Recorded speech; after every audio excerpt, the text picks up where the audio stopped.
11వ అధ్యాయం విశ్వాసవీరుల పట్టిక. ఇక్కడ 9వ వచనంలో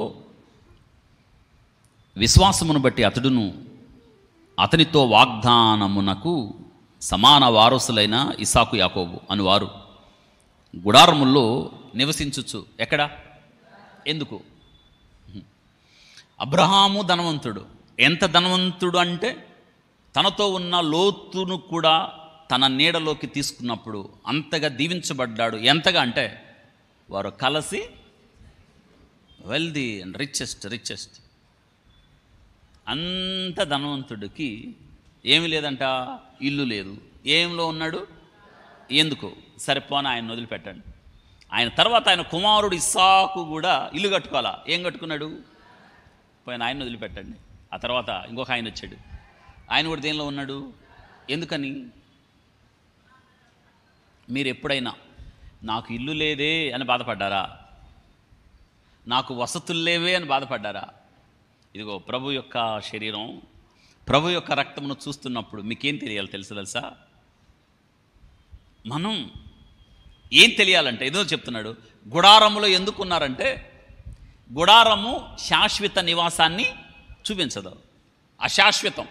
మీకు మనం చూడండి, టెంట్లు వేస్తాం, గుడారం వేస్తాం. మన ఇంట్లో ఏదైనా కార్యం అయినప్పుడు ఎందుకు వేస్తాం? దాన్ని తాత్కాలికం. ఈ పని అయిన తర్వాత దాన్ని ఉంచుతామా? ఉంచాం. అయిపోయిన వెంటనే అంటే దాన్ని వేశారు అంటే దాన్ని ఏంటంట తీసేస్తాం. అంటే తాత్కాలికం. అంటే ఈ జీవితం తాత్కాలికం, ఈ శరీరం తాత్కాలికం. మరి శాశ్వతం ఏమిటి? ఇదిగో అందులోనే ఉంది. శాశ్వతం ఏమిటంటే 13వ వచనం, వీరు వాగ్దాన ఫలము పొందక అనుభవించకపోయినా దూరము నుండి చూచి వందనము చేసి తాము భూమి మీద పరదేశములు యాత్రికమైన ఒప్పుకో విశ్వాసము గల వారని మృతునందిరి. ఇలాగు చెప్పువారు తమ స్వదేశమును వెతుకుతున్నారని. స్వదేశం అంటే ఏది? మంది నిజంగా ఇది మనం భారతదేశం. మనకు చెప్పండి, భారతదేశము నా మాతృభూమి. భారతీయులందరూ నేను నా దేశమును నిజంగా ప్రేమించారా? ఈరోజు ప్రేమిస్తున్నారా? ప్రేమించడం అంటే ఏంటి అర్థం? Give back to society. మన దేశం కోసం ప్రార్థన చేయటం, భారతీయుల కోసం ప్రార్థన చేయటం, మనం నెమ్మదిగా సుఖముగా బ్రతుకు నిమిత్తం. ఎక్కడి నుంచి? పార్లమెంట్ దగ్గర నుంచి మీ పంచాయతీ మెంబర్ దాకా వాళ్ళందరి కోసం ఏం చేయాలి? నువ్వు చేస్తున్నారా? చేయాలి కదా. దేశాన్ని ప్రేమించడం అదే కదా. నీవు దేవుడు ఏ తలాంతులు ఇచ్చాడో ఆ తలాంతులతో సేవ చేయడమే కదా. ఇక్కడ చూడండి ఏం చెప్తున్నాడంటే, ఇక్కడ ఏం చెప్పాడు? స్వదేశమును వెతుకుతున్నారంటే భారతదేశం మన మాతృభూమే. కానీ ఇది కొద్ది కాలమే ఉంటాం అక్కడ. కానీ ప్రభు పిలిచిన తర్వాత ఇదిగో ఏంటంట అది చూడండి. ఇలాగూ చెప్పువారు తమ స్వదేశం అంటే ఆ కింద ఇంకొక మాట ఉంది. వారు ఏ దేశము నుండి వచ్చిరో ఆ దేశమును జ్ఞాపకం ఉంచుకున్న ఎడల మరలా వెళ్ళుటకు వారికి వీలు. అది విషయం. ఏ దేశము నుండి వచ్చితిరో, ప్రభు యుద్ధ నుండి పంపబడిన ఒక వ్యక్తి ఎవరైనా, యోహాను ప్రభు యుద్ధ నుండి పంపబడ్డాడు. అంటే ఎక్కడి నుంచి వచ్చాడు? తిరిగి అక్కడికి వెళ్ళాలి. భారతదేశంలో ఉన్న మనం అమెరికా వెళ్ళారు. నీకు గుర్తుండాలి ఎక్కడి నుంచి వచ్చావో. అక్కడికి వెళ్ళి మర్చిపోయావు అనుకోండి, ఏ దేశం అంటే గుర్తులేదంటే ఏమంటారు? కుదిరిద్దా? నువ్వు ఏ దేశమో, నీ పౌరసత్వం ఏంటో, నీ వయసు ఏంటో, నీ చిరునామా ఏంటో, నీవు ఎప్పుడు నీకు ఆ చేతికి ఆ పాస్పోర్ట్ వచ్చిందో, ఎంతకాలం అక్కడ ఉండాలో, ఎంతకాలం నీకు అక్కడి నుంచి పంపించే వీసా అంతా అందులో ఉంటుంది.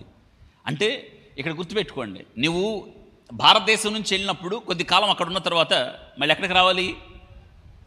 నువ్వు మళ్ళీ నేను వెళ్ళిపోవాలండి అని భారతదేశం రావాలా, పక్కన ఉన్న చైనా వెళ్ళాలా? ఇది గుర్తుండాలి. గుర్తుందా మీకు? ప్రభు యొక్క శరీరం, ప్రభు యొక్క రక్తాన్ని చూస్తున్నప్పుడు ఆయన పరలోకము నుండి దిగొచ్చాడు. ఎందుకంటే అక్కడికి నిన్ను చేర్చడానికి. నువ్వు ఉంటున్నది అశాశ్వతం, శాశ్వతం కాదు. కాబట్టి నిత్య జీవాన్ని, నిత్య రాజ్యాన్ని దేవుడికి ఇవ్వడానికి ఆయన తన ప్రాణాన్ని పెట్టాడు. అందుకే భూమి మీద మన ఏవి శాశ్వతం కాదు. ఏవి మేడలు, మిద్దెలు, తర్వాత పాట పరదేశీయుల ప్రియులారు, మేలిమి ఏమైనా అది ఎట్లు వచ్చితేమో ఈ లోకమునకు అట్లే వెళ్ళిపోవాలి. అందుకే ఇది శాశ్వతం కాదు, శాశ్వతమైంది ఏంటో అది గుర్తుపెట్టుకుంటే, అది గుర్తుపెట్టుకోవడానికి ప్రతి దినం ప్రభు చెప్పాడు, నేను వచ్చున్నట్లు జ్ఞాపకార్థముగా దీనిని మీరు గుర్తుపెట్టుకోండి. ప్రభువుకి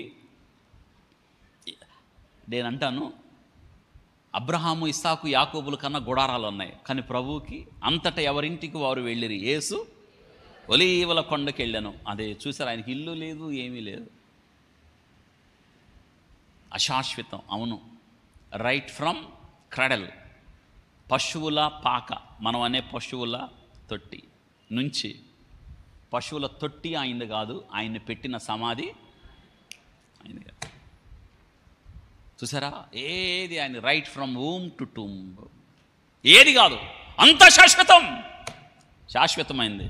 ప్రభు యొక్క శరీరం, ప్రభు యొక్క రక్తమును చూస్తున్నప్పుడు మనకి జ్ఞాపకం వస్తుంది, ప్రభువు చెప్తున్నాడు, నా కొరకు ఆ పరలోక రాజ్యాన్ని ఇవ్వడం కోసం, నిత్య జీవాన్ని ఇవ్వడం కోసం, నీతో పాటు నన్ను కూర్చోబెట్టుండు కోసం, అశాశ్వతమైన లోకంలో శాశ్వత రాజ్యం, నిత్య రాజ్యం నాకు ఇవ్వడం కోసం నీ ప్రాణాన్ని పెట్టారు. నిన్ను జ్ఞాపకము చేసుకున్నట్లుగా అయ్యా, నీ శరీరం, నీ రక్తములు సాదృశ్యంగా ఉన్న రొట్టె రస పాత్రల్లో మేము పాలు పంపులు పొందుతున్నాం. మీరే అన్నారు, నేను వచ్చు వరకు జ్ఞాపకార్థముగా దీనిని మీరు